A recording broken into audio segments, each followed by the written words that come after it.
Madame la Présidente, le Bloc est en crise identitaire. En effet, le Bloc tire dans deux directions qui sont irréconciliables. D'abord, le Bloc prétend être indépendantiste pour enfin se débarrasser du contrôle de l'État fédéral sur la nation québécoise et la vie des Québécois. Ensuite, selon leur chef, et je cite, « Le Bloc est un parti de courant progressiste et social-démocrate. » La même idéologie que le premier ministre libéral actuel. Grand État qui dirige l'économie avec des énormes taxes, impôts, déficits, réglementations, programmes, subventions, industriels, en effet, un État avec des tentacules partout. Même si je ne partage pas ces deux objectifs, le socialisme et la souveraineté, un parti à l'Assemblée nationale peut, avec cohérence, proposer les deux en même temps. La séparation de Québec du reste du Canada pour créer un grand État-providence au Québec. Moi, je pense que c'est une mauvaise idée, mais au moins, on peut savoir que ça pourrait se faire dans une pensée cohérente. Le problème, c'est que le Bloc n'est pas un parti provincial à l'Assemblée nationale à Québec. C'est un parti fédéral à Ottawa. Donc, ces revendications social-démocrates contribuent à augmenter la taille de l'État fédéral. Dans le jeu à somme nulle, plus d'argent et pouvoir pour le fédéral laisse moins pour le Québec et les Québécois. Chaque dollar des contribuables dépensé à Ottawa laisse $1 de moins pour le gouvernement du Québec ou des contribuables québécois. Ce n'est pas moi qui dis ça, c'est Paul Saint-Pierre Plamondon. Il calcule que les Québécois paient 82 milliards de dollars à Ottawa en taxes.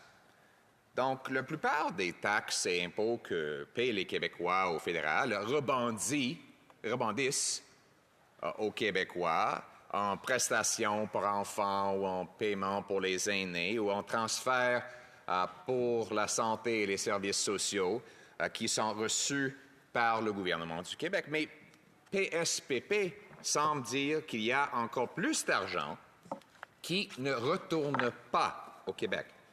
Donc, c'est allé où, cet argent-là? Mais dans les crédits budgétaires. Les crédits budgétaires, c'est l'argent qui est voté au Parlement et dépensé pour financer la bureaucratie, les consultants, les agences, les contributions aux grandes entreprises et aux groupes d'intérêt. Bref, le grand monstre fédéral à Ottawa, de laquelle les indépendantistes veulent se séparer. On penserait donc qu'une partie indépendantiste aurait voté contre tous les crédits budgétaires qui nourrissent ce monstre fédéral. Mais non!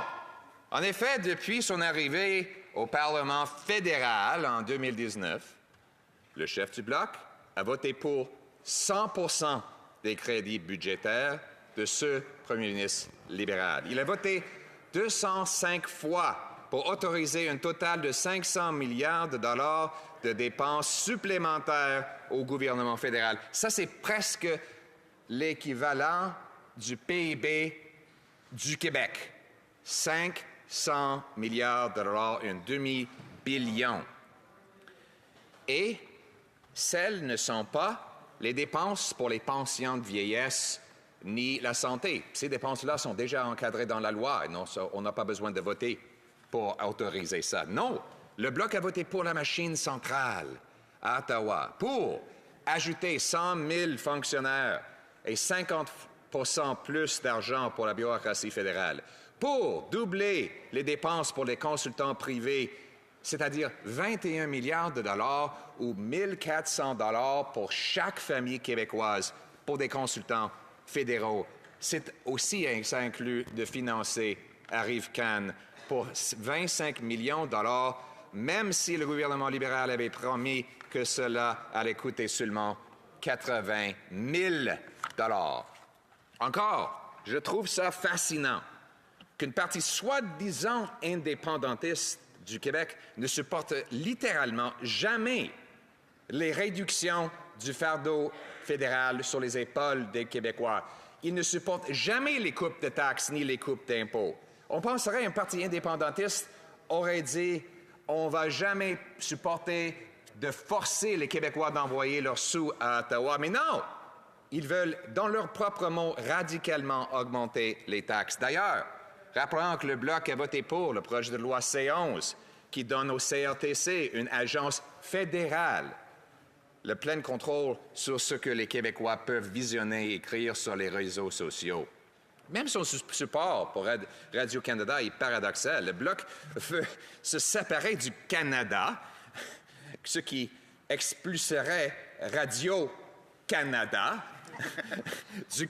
du Québec, en même temps que le Bloc dit que Radio-Canada est essentiel pour la culture et les médias au Québec.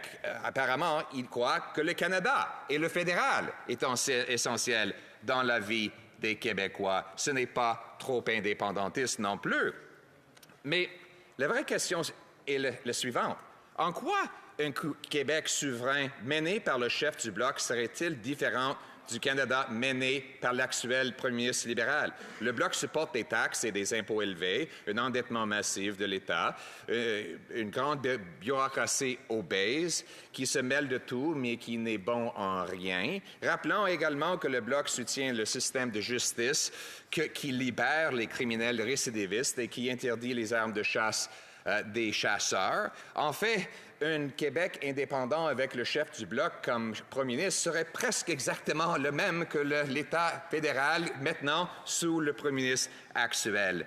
Heureusement, pour le Bloc, ces fantasmes d'un État-providence est déjà réalisé au Canada sous le premier ministre actuel. Des énormes programmes de bureaucratie, de taxes, de déficit de réglementation.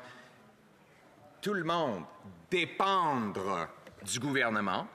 Pour les idéologues de la gauche, comme les chefs du Bloc néo-démocrate et libéral, c'est un rêve, mais pour la classe ouvrière, c'est un cauchemar, où le logement, la nourriture et toute autre chose sont hors de prix. Plus d'itinérance, de pauvreté, de désespoir. Le Bloc n'offre ni l'un ni l'autre la souveraineté ni l'autonomie pour le Québec. En fait, il offre aux Québécois un gouvernement fédéral plus coûteux, centralisateur et endetté, exactement comme les libéraux. Le Bloc libéral n'est pas un parti indépendantiste, c'est un parti dépendantiste. Il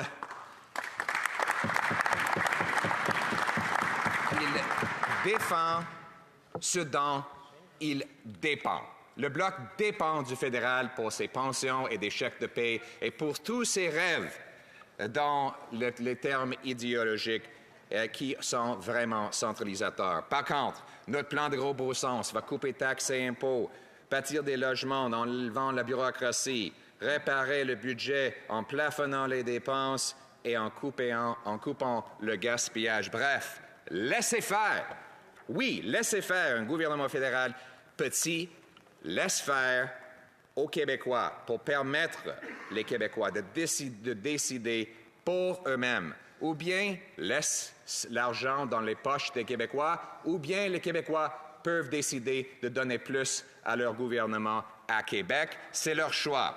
Avec le Bloc libéral, l'État fédéral et c'est un message pour les Québécois. Avec le Bloc libéral, le fédéral est maître chez vous. Avec les conservateurs de gros bon sens, les Québécois seront maîtres chez eux. Merci beaucoup.